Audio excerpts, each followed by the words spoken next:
¿Cómo están? Los saludamos. Sean bienvenidos a una nueva edición de Conectados Online a través de las distintas plataformas de Cámara de Diputadas y Diputados de Chile. En esta oportunidad la conversación, el diálogo lo sostenemos con la diputada Alejandra Sepúlveda, quien muy gentilmente nos acompaña. Diputada Sepúlveda, muchas gracias por estar con nosotros hoy aquí en Conectados. No, muchas gracias a la televisión de la Cámara y también a ti, ¿no es cierto?, por esta entrevista. Muchas gracias a ti. Diputada, estamos llegando al final de este año que ha sido sin duda un año muy complejo. Y la pregunta que todos nos hacemos es cómo va a venir el próximo, particularmente por esta contingencia COVID que tenemos, pero obviamente también no solo por el tema sanitario, sino que por el tema económico. Y hay un tema que preocupa, que inquieta mucho, que es el tema del empleo. ¿Cómo lo ve usted? ¿Cómo lo avisora? ¿Cuáles quizás son las expectativas que como chilenos debemos hacernos respecto a un tema tan importante como este? Mira, primero decirte que las dos cosas van unidas, ¿no? O sea, yo creo que hoy día no podemos hablar solo de empleo, si no tenemos la realidad o los pronósticos desde el punto de vista sanitario, desde el punto de vista de lo que está pasando con la pandemia. Porque, ¿no es cierto?, a partir de lo que ha ocurrido hoy con el COVID, hoy día tenemos las cifras que tenemos. Entonces, si esto se repite, y fíjate, yo estoy mirando con ojos, yo creo que todos tenemos que mirar con lupa que es lo que está pasando hoy día, ¿no es cierto?, en Inglaterra, en Gran Bretaña, por las complicaciones de esta mutación del coronavirus. Que si bien es cierto lo que han planteado los científicos, ¿no?, que la vacuna alcanzaría a poder resguardarnos también de esta mutación a través, ¿no es cierto?, de esta proteína que se tiene y que es la que se adhiere a la célula humana. Bueno, yo creo que si esa vacuna es así y que tenemos la cobertura que corresponde y podríamos tener, ¿no es cierto?, un nivel de prevención de esta segunda ola, que ojalá fuera así, Guillermo, no tuviéramos las complicaciones que hoy día tiene Gran Bretaña, Alemania, cómo se están además resguardando fundamentalmente los países de Europa, cerrando sus fronteras nuevamente. Bueno, si tenemos un buen pronóstico en relación a la pandemia, yo diría que también vamos a tener un buen pronóstico en relación a las cifras de empleo en nuestro país, de volver a esta relativa normalidad. Lo que ha dicho el Banco Central, ¿no es cierto?, esto de esta disminución del 5.1, de 5 puntos en lo que tiene que ver con el crecimiento, pero eso inmediatamente repuntaría en la medida que volvamos a la normalidad. O sea, hay una contracción, pero al mismo tiempo, ¿no es cierto?, genera un nivel de crecimiento importante en el 2021. Y eso, sin duda, va aparejado con un mejoramiento del empleo, pero además lo que nosotros hicimos en el presupuesto de la Nación de incorporar más recursos a todos los ministerios que tienen que ver con empleo, obras públicas, vivienda, etcétera. O sea, que un gatillador del empleo sea también el sector público, que siempre lo es, pero se necesita hoy día, ¿no es cierto?, un aumento en ese gasto, que sin duda lo que tiene que ver con obras públicas y viviendas son muy importantes. Lo tercero es lo del fondo de los 12.000 millones de dólares que están, ¿no es cierto?, para el 2021, 2022, pero la idea es fundamentalmente en el empleo. Estamos hablando fundamentalmente, diputada, de políticas públicas, y allí es donde se ha hecho una fuerte crítica al gobierno respecto a la falta de digamos, medidas concretas quizá para poder hacer frente a esta situación tan compleja que tenemos. Dificultades, por ejemplo, para la negociación del reajuste. Ha habido lo propio también con el tema de los bonos, estos nuevos NIFE que se plantean. ¿Estamos en una incertidumbre en ese sentido también respecto del manejo, diputada? Bueno, yo creo que sin duda ha faltado, primero, el manejo de la pandemia, ¿no?, propiamente tal, que tiene que ver cómo tú mandas a la familia a hoy día estar en una cuarentena, y una cuarentena que no tiene los recursos que son necesarios para poder enfrentarla. Entonces, frente a esa situación, yo creo que estamos en una complicación gravísima.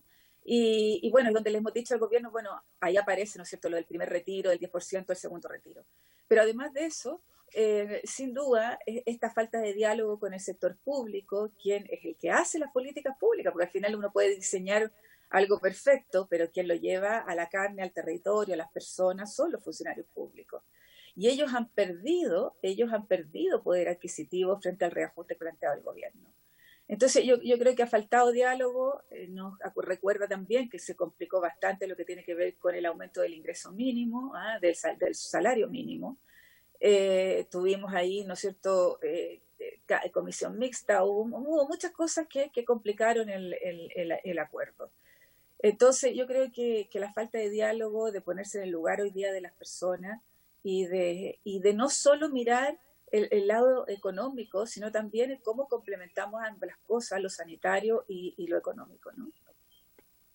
Y en ese sentido, diputada, ¿hay posibilidad de, no digo acercar las posiciones, pero llegar a un diálogo que sea más fructífero para avanzar en políticas públicas, lo digo, entre oposición y gobierno, o se ven las, digamos, las posturas muy lejanas en ese sentido? Mira, yo creo que hoy día, como nunca en el Parlamento, no es una cosa entre oposición y gobierno en el Parlamento, ¿ah?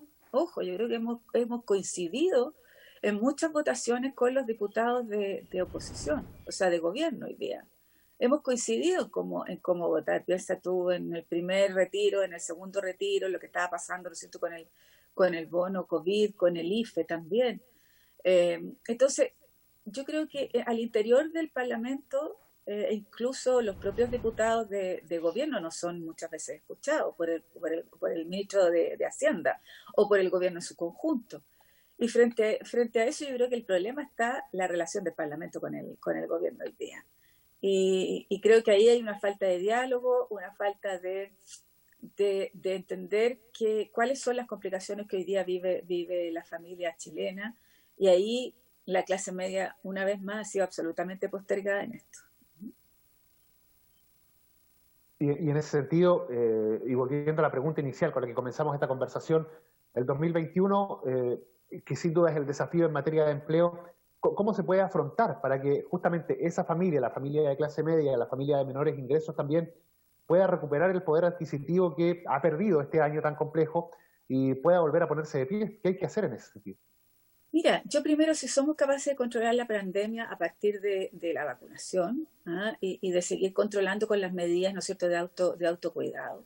Yo creo que aquí tenemos que, y además ya con una base del presupuesto donde, ¿no es cierto?, hablábamos de obras públicas, de vivienda, aquellos que reactivan. Lo segundo, yo diría un protagonismo con mucha más fuerza del Ministerio de Economía. Aquí lo que tenemos que hacer es cómo despejamos el camino a las pymes. Yo creo que hay que hacer urgente un FOGAPE 2, ¿ah? Un sistema de fondo y de garantía para la pequeña y mediana empresa que sí sea focalizado en ello. ¿Qué es lo que pasa? A lo mejor hacer un 100% de cobertura, no este 70, 75 que hoy día tiene, un 100% de cobertura, un poco como lo que se hizo para los créditos hipotecarios, ¿no?, que aprobamos la semana pasada. Que ahí sí iba un 100% de garantía para la banca. Quizás hacer lo mismo con los créditos hipotecarios, el poder ajustar lo que tiene que ver con el pago a 30 días, el que el Estado sea, fíjate que la pequeña y mediana empresa, uno de las cosas más complejas es precisamente cuando tiene esta relación con el Estado y el Estado no paga a tiempo. Yo creo que ahí hay una medida que hay que tomar en forma urgente. El colocar los créditos, ¿no es cierto?, mucho más blandos, y los instrumentos, además de fomento productivo, que sean más rápidos de obtener, no con letras chicas, y que sean absolutamente focalizados en la pequeña y mediana empresa. Yo ahí tengo una discrepancia importante con el gobierno. La mayoría de los instrumentos, por ejemplo, lo que tiene que ver con el ingreso garantizado, se fue fundamentalmente el subsidio a la gran empresa. Yo creo que ahí tenemos una diferencia importante. Perfecto, con diputada, el temas gobierno. obviamente, sí. Sí, yo creo que ese es uno de los temas sí, complejos. le escucho. Pero nosotros tenemos claridad de lo que hay que hacer.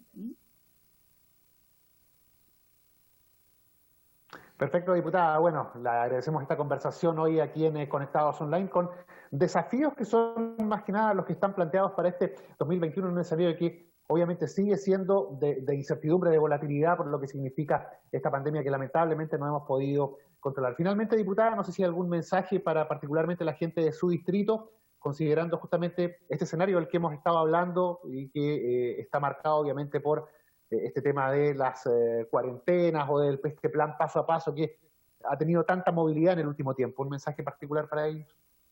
Mira, primero un abrazo grande a todo el distrito que me toca representar y que me honro en representar también en el Congreso, el distrito 16, son 20 comunas.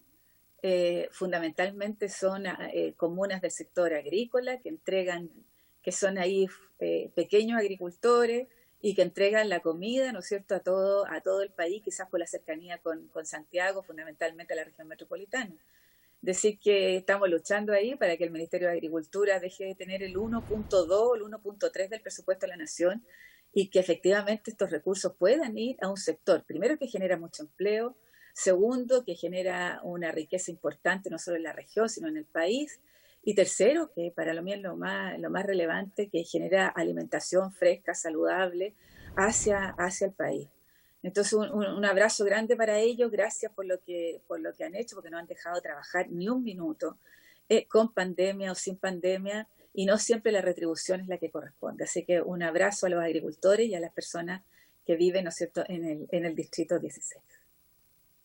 Diputada Alejandra Sepúlveda, muchas gracias por haber compartido hoy con nosotros aquí en Conectados Online. La conversación, No, el muchas diálogo gracias en a esta ti, oportunidad. gracias a ti, Guillermo. Gracias. La conversación, gracias diputada. La conversación, el diálogo en esta oportunidad con la diputada Alejandra Sepúlveda. Nosotros nos reencontramos en una próxima oportunidad.